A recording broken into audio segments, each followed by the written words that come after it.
When I was in seminary, I had a really good professor, Dr. Alan Curry, and he had on his list of recommended books a book by a fellow named Kent Hughes called Liberating Ministry from the Success Syndrome. Jeremiah, from a worldly perspective, did not have a successful ministry because nobody listened to him, and he was mercilessly criticized, and there were conspiracies to hurt him on the part of the priests. One in particular named Pashur conspired against Jeremiah. People mistreated him and beat him up and threw him down a well. He was generally speaking pretty hated. And yet I would maintain that Jeremiah had success in the eyes of God, because that's the thing that we're aiming at, success in the eyes of God. And success in the eyes of God does not look the same as success in the eyes of the world. From the beginning of this book called Liberating Ministry from the Success Syndrome, and I'll try to get a link to that over to Rich for the show notes here. I was not feeling well as I stepped from the car onto my broiling Southern California driveway and walked, briefcase in hand, toward the shade of the front porch. There, Barbara, that's his wife, cheerfully greeted me through the kitchen screen.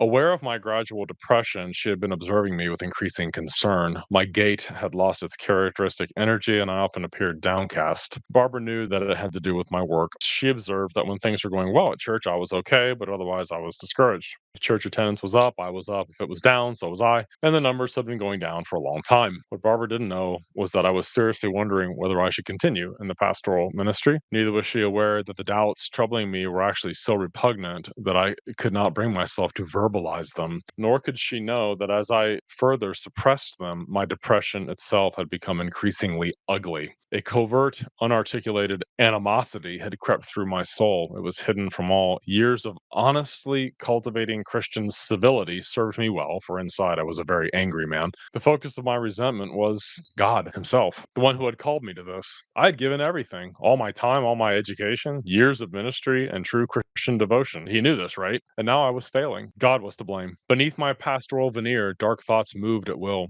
Inside, I was embarrassed and fearful. At night, I drifted off to sleep. The beneficent faces of my well-wishers would slip in and out of focus, always smiling. They seemed benignly to watch me sink into a pit of miserable despair. I wanted to quit. How had I come to this? In retrospect, I can now see that much of it had to do with my expectations, which went back to the very week when, as a 12-year-old, I met Christ at summer camp. I went through that too. I didn't really think about doing ministry full time, and people encouraged me to think about it. I will say the ministry it's had its ups and downs for sure. It's had a lot more downs than I ever thought it would, and it's been much harder than I thought it would be. There's a lot in this book. He defines success. What is success in the ministry? The title of the book is a wonderful title, Liberating Ministry from the Success Syndrome. In America, you're just not seen as a quote unquote success unless you have a huge church or your ministry platform is growing or you have a huge internet presence or something like that.